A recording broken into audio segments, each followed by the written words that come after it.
Hello friends, my name is Salman and you are watching my channel Solid Tech. In this video series, I will cover a very important topic of VMware, which is called VApps. So basically, before starting this topic, I want to mention a few things about VApps. A VMware VApp is a container for one or more pre-configured virtual machines or VApps. Basically, we are using VApps because in some scenario we have an application which depend upon too many virtual machines. Like if we have a web server, it will depend on a database server and application servers. And when we combine all three virtual machine in a one package, then this web server will be working fine. So we will combine this virtual machine in a package which is called as a VApps. So VApp offer better resource control and management for the virtual machine that are inside VApps, because in VApps we have a better controlling. Using a VApp, we can manage multiple VMs in more easily and simplified way by combining in a single stack as an application. For example, a multi-thread application like web apps and DB can be combined to form a single VApp. Similarly to a VApp can be download, power on and suspended clone. So we use this function to combine too many virtual machine in a single package, which is called a VApp. So in this lab we will discuss about creating how to create a VApp, how to power on a VApp and how to removing a VApp. So basically welcome to multi-tiered applications.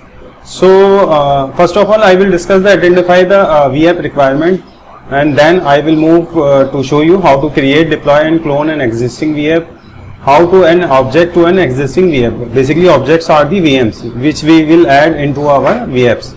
And finally I will show you how to edit the VApps. So I will change the starting order of VMs, which VMs is start first, and after that which VM is restart, and finally which VM restart. And finally I will show you how to configure IP pool, suspend and resume VApps. So basically identify a VApp requirement. So let's suppose in typical environment we have a ESXi server, physical server, on which I will install a hypervisor ESXi version 7. For managing these physical hosts, I need a vCenter server which is used to manage all the physical servers. Suppose now we have an special type of application which require services of three servers. We call it as VApp. Suppose these servers are web server, SQL server or analytical server. When we combine these server, we get the website up and running. So we can combine it as a package of VApp. So basically the advantages of deploying VApp is that we can power off all these virtual machine all together. We don't need to power on and power off individually machine each time. Also we start up and power off the sequence. So in some cases we want to ensure that the first VM start first, and after that the second VM will start, and after that the final VM will start. So this is very difficult task in real environment because you don't remember which machine has to power on first, and after that which machine power on and finally which machine. So this problem can be resolved with the help of VApps.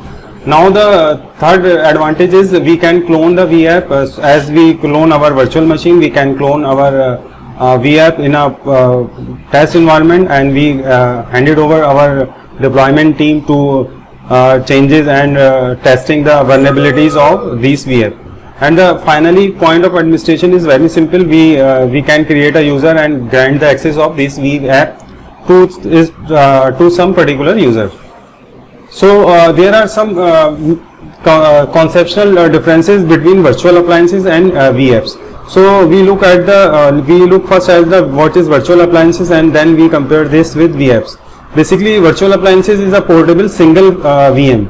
Portable, and its format is OVA or OVF. Basically OVA means open virtual appliances, and OVF means open virtual format. Basically OVA is a single file single archive file, and OVF basically a folder which contain some configuration file and some folder in it. In virtual appliance we have a pre-installed operating system, and also the application is also pre-installed in case of virtual appliance.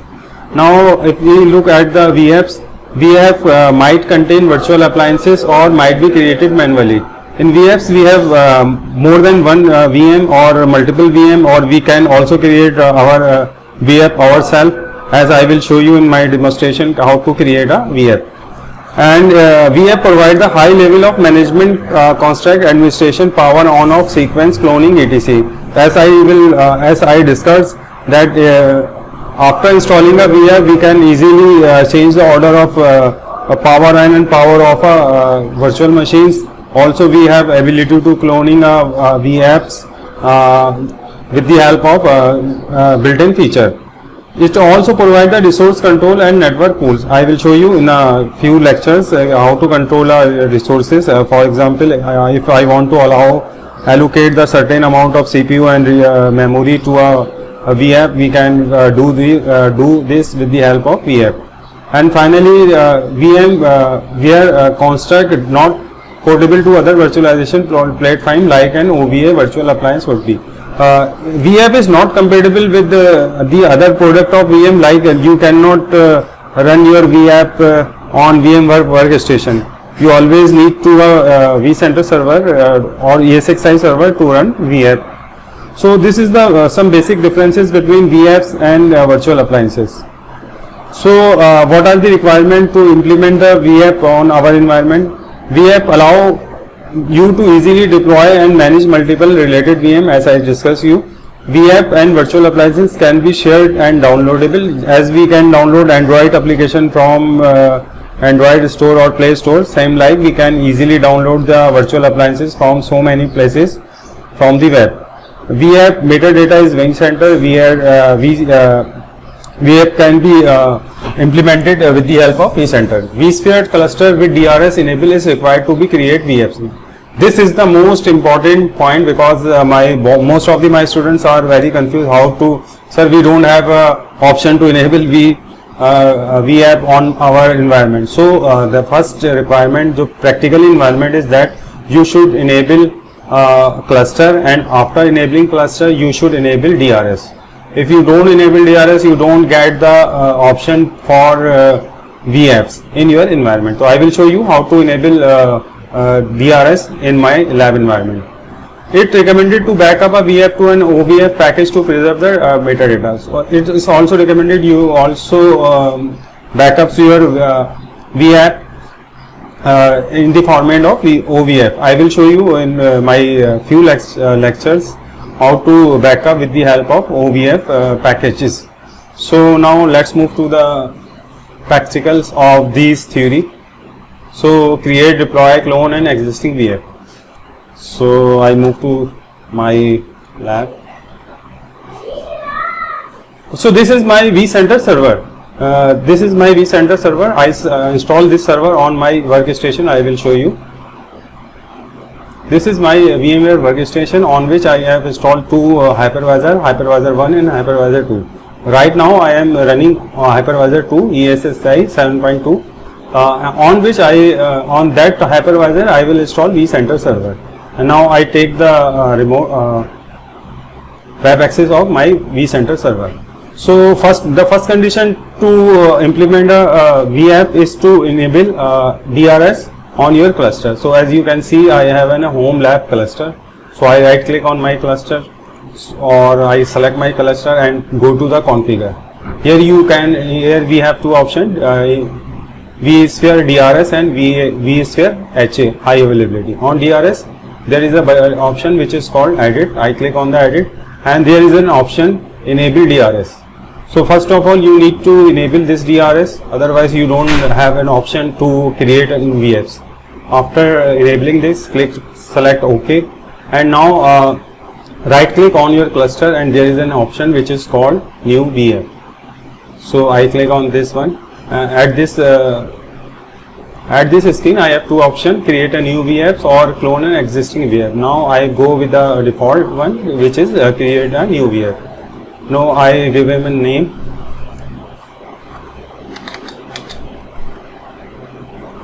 Multi-tiered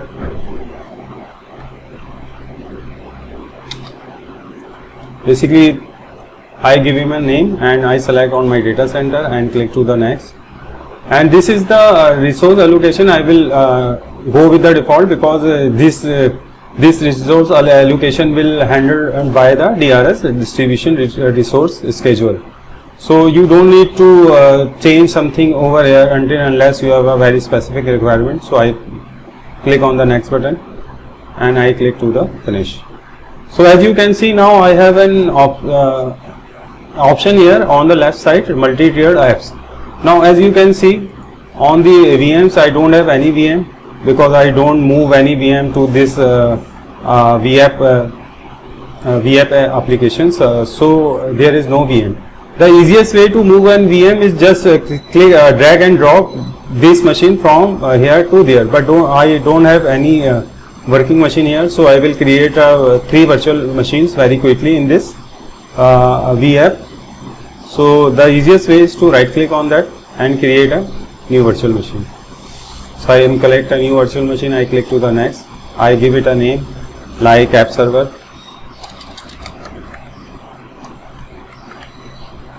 Select the data center, click next. This is multi-tiered apps, this is my VApp.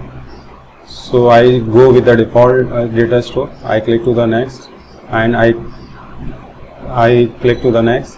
At this moment I don't install the operating system because I don't need it. I just want to show you how VApps are working. So I click to the next. I don't need to customize my hardware. So I click to the next and I click to the finish. So as you can see, now there is a one VM in my VApp multi-tiered application which is called app server. If I expand this, you can see that there is a server which is called the app server. Now I am also creating a second and third VM with the help of app server. Now we have an option of cloning, which I discussed in my old videos. So go there if you don't understand how to clone a VM. So I right click on that and there is an option of clone. So I clone to the virtual machine. I call it DB server. Basically this is my database server. And click next and go with the home lab and select to the default data structure. I don't want to customize. Click to the next. Basically now I have a DB server here. I just click and drag and drop on multi-tiered. So this is my 2 server. Now I will create the third one, which I am also creating with the help of clone. So I click on my DB server and right click on that. And there is the option of cloning. So I clone to the virtual machine and now finally I call it web server. I select my data center, click to the next and select the compute resource state and then select the my VApp and click to the next. Select the default data store and click to the next. I don't want to customize my options and click to the finish. Now as you can see, this is my 3 VMs which are interrelated each other. For example, I want to my application start first and after that my DB server will be run off and after that my web server will be turned on. So I can easily turn on this virtual machine by simply right click on my VApp and there is an option which is called power on. But before powering on, I want to change the order of the machine to power on. So I edit the setting. Now here is an option start order. So I change the start order. I want to start the app server 1. So app server 1 is on group 1. For example, I want to start web server is on first. So I select web server and move to the group 1. So my web server is starting first and after that 120 seconds. My second machine will be DB server. So I want to, it is also in group 1 and app server will be starting first. So I will move into a group 3. There is an option which is called continue when the VM tool are ready. This is very important. You must check it. Click on this option. Basically what it does, it tells whenever any machine goes up its VM tool tells the vCenter it will up and running, so it will start the second machine. So you always click on this, check this box, and finally I click to the OK button. Now you can see I started my web server one first, and then I DB server and my application server. So I right click on my vApp application and their power on. So basically what I did, I power on my, so as you can see my web server is starting first, and after that I have my DB server will be start, and after that my app server will be start. If I will go to the more tasks, I will show you the sequence which so web server, a multi-tiered application is running, web server is starting, and after some time the second server will be restart. So as you can see now, this is very easy for me to start my critical machine with moving them in some vApps container, from where I can easily manage my critical machine, because before implement of this type of solution, I am very confused, because in my data center I have 50 machines and 23 are very critical. So I always write down the order in which they will be started, because they are depending to each other. But now when I move them in a specific vApps, now I will set the sequence in which they will be power on. So now I am never move in a bad condition, like which VM start first and which restart last. So this is the power of vApps. So in this video I will show you the concept, how the vApps are working. So if you like this video, please hit the like button, and if you don't subscribe my channel, then please subscribe it, so I will upload the video like this and increase your knowledge. And nowadays I don't have enough time for making videos on VMware and other stuff like backup series like Veeam Backup and Recovery and Windows. Now the second machine is power on, as you can see how it's first start this and this, because I have changing the order in vApp setting. So in this way you can easily start your VMs in your sequence. So I think this video is very helpful to you, and I will show you in the next lecture. Till then, goodbye.